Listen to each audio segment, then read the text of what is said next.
Um, Good evening everyone from here in New Zealand. Meron lang akong ibabahagi tungkol sa aking buhay noong 2003. Tungkol ito sa pagtitiwala na mayroon talagang Diyos na makapangyarihan. Kasi dati, noong bata pa ako, nagdadalawang isip ako kung mayroon ba talagang Diyos o wala. Kasi sabi-sabi nila, mayroong Diyos. Pero, ang mangyayari kasi, pag magdadasal ang aking ina noon, umiyak siya dahil sa mahirap na hanap buhay. At nagdasal siya ng Diyos. At nakikita ko na nahihirapan talaga ang aking ina.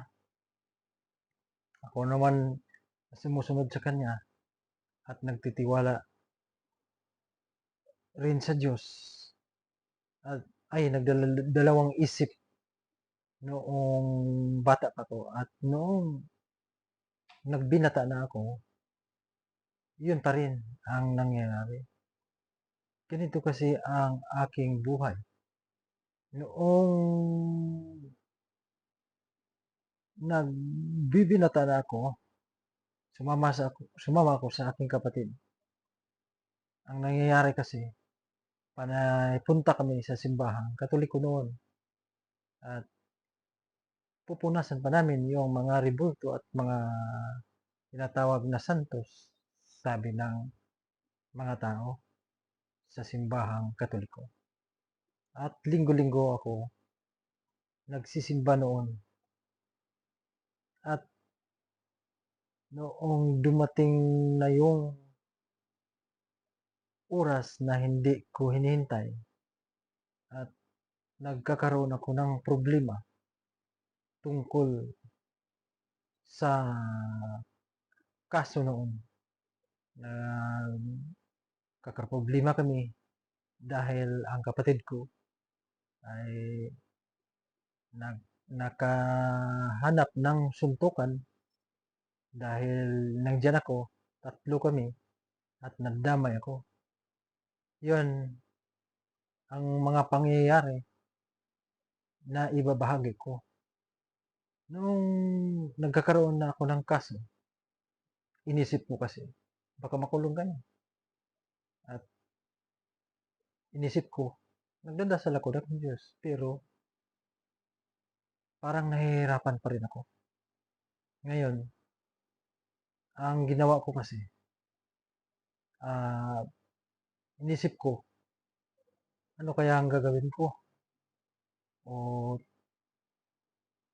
gagawa na lang ako ng masama para matapos na itong lahat. Inisip ko kasi, dahil ang aming kaso ay nasa mga kulang-kulang 3 taon na yun.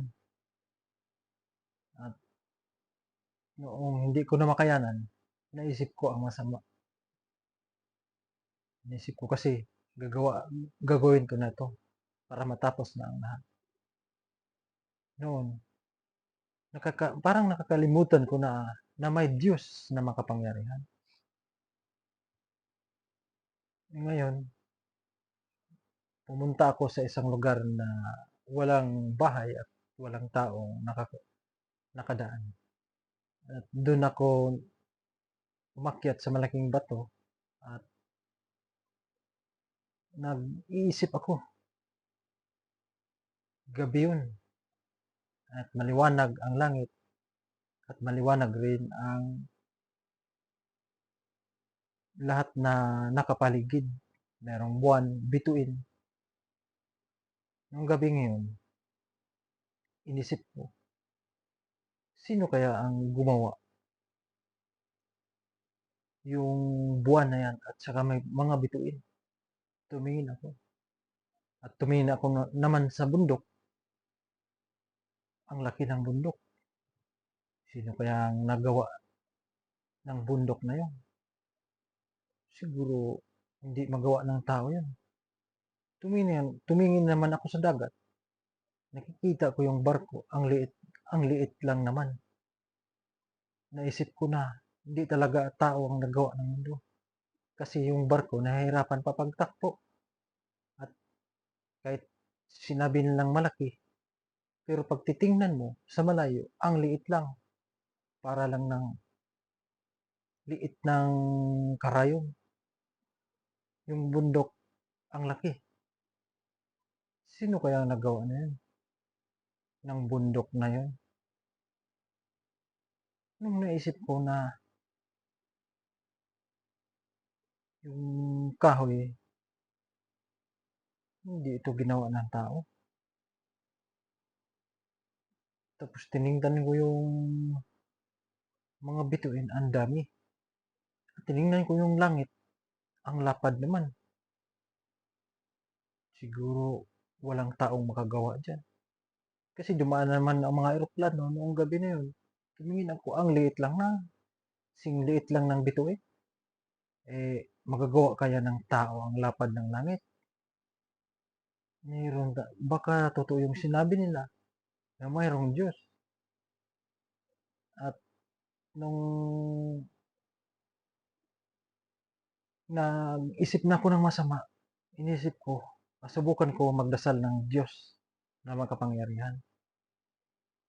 At ito ang dasal ko ng Diyos na makapangyarihan. Diyos na makapangyarihan. Kung nandyan ka, dinggin mo ang aking dasal.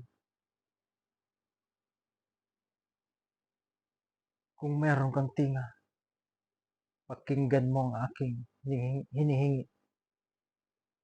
Pakinggan mo ako. Kung meron kang puso, alam mo yung nasa puso ko ngayon. Gagawa ako ng masama kung hindi mo ako sasagutin ngayong gabi na yon. At kung magagawa ko na yun, hindi na ako magpapakita ng buhay. Dinggin mo at hintayin kita. Nasagutin mo ang aking dasal. Lumipas ang mga ilang oras mula alas 9 hanggang 1:00, may isang ulap na mabilis ang takbo. Nag-iisang ulap lang. Wala namang ulap sa ibang mga paligid. Biglang lumabas ang isang ulap. Tapos, pag natapat na sa akin yung ulap, may salita na nagsasalita sa akin. Tao, huwag kang matatakot. Dahil sumpain ko ang magsumpa sa iyo. At pagpalain ko ang magpala sa iyo, tao. At ang lakas ng busis niya, ang laki. At para akong hindi para akong natulala. Parang natatakot ako nung narinig ko yung busis na malaki mula sa ulap. At ang ulap naman ay nag-iilaw papunta sa akin. Pagkatapos nung nagsalita yung ulap, biglang nawala yung liwanag. Grabe, ang sobrang saya ko.